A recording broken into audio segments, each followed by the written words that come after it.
Merry Christmas to everyone! Feliz Navidad! Bon Natal!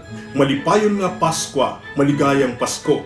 Maugmahon na Kapaskuhan po sa Gabos. Ako po si Vic Nierva. Siring kan mga nakaaging simana, magbikol kita. Sa espiritu kan maugmang panahon na ini, tandaan ta asin irimpos sa satong mga puso, an halaga kan tataramon. An umboy na Diyos, iyo an tataramon. Tataramon na nanitawo. Kung kaya sa satong pan-arual daw na buhay, labi kahalaga ang tataramon. Bako nanggad na basang-basang. Sabi nga ni kayan, likay sa pagtaram. Pinaguhurup-hurupan ang lambang sinasambit. Igwanin paglangan sa lambang pagbutas ng tataramon. Sa episode na ini, sa iripuntaan kaugmahan kan kapaskuhan, sa tinampuman o sa text or call, sa emails, o kung sa paaginin kun arin paman na medium, sibot kita sa pag-greet kan kada saro ni Merry Christmas. Sa Bicol, maugmang kapaskuhan. Ang greeting na Merry Christmas, huli ta inipirmi naman na ginagamit, pwedeng assimilated na ini o nagsagum na sa sagiritang lengguwahe. Aro kan pagsagum ka ini sa Nihongo o lengguwaheng Hapon, kung saan sinasambit ini na Merry Korisumasu.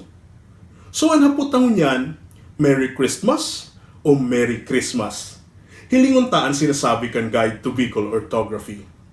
Subuot, kaipuhan ng God na adalan ang pagsagom kan Ingles na tataramon sa Bicol. Hulita complex ang pagsambit sa English words. As in, pwedeng magkaigwanin karibungan sa kahulugan kung inibabay-bayon sa paaging Bicol nun. Ang inot na patakaran kan Guide to Bicol Orthography, iyon na ang mga tataramon na Ingles na nagsagom na sa aral daw tang paggamit, kaipuhan ng baybayon gamit ang ortografiyang Bicol. Ginigibutan na ini. Ang teacher na ginang teacher, ang ballpen, ballpen na, ang leader, isinurat na ng leader. Uya ang iba pang mga Ingles na tataramon na nagsagum na sa Bicol.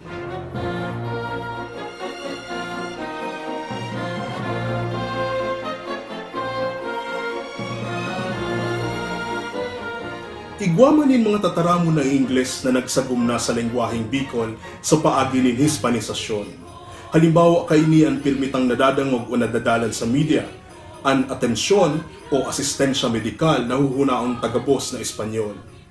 Mantang ang istruktura asin syntax kan atensyon medikal o asistensya medikal na kasunod sa paaging Espanyol, ang tataramon na medical bako. Hali ini sa Ingles na medical. Alagad ginibot ang ng Espanyol bago ta binikol. Kung purong Espanyol, gagamiton takuta atensyon medika o asistensya medika. Kapareho ini kan tataramon na pisikal na pagsagom sa Bicol kan Ingles na physical. Ginigibot ang ng physical na Espanyol kung sain ang totoong Espanyol kaini o ang fisiko, dangan binipikol. Ang mga tataramon ng Ingles na ini na pinaaging una sa Hispanisasyon dangan inako ta bilang kaayon sa satong tataramon, susog sa Guide to Bicol Orthography, maninigong baybayon sa paaging Bicolnon. Hilingon ta ang iba pang mga tataramon na ini.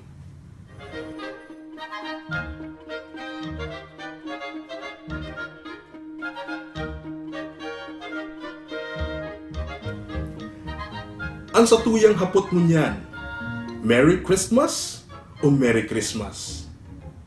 Depende iyan sa konteksto. Kung ihiras ta sa satong kapwa, ang imbong kaining kapaskuhan bilang mga Bicolnon, maninigong nanggad ang Merry Christmas. Alagad mayo man sala sa Merry Christmas.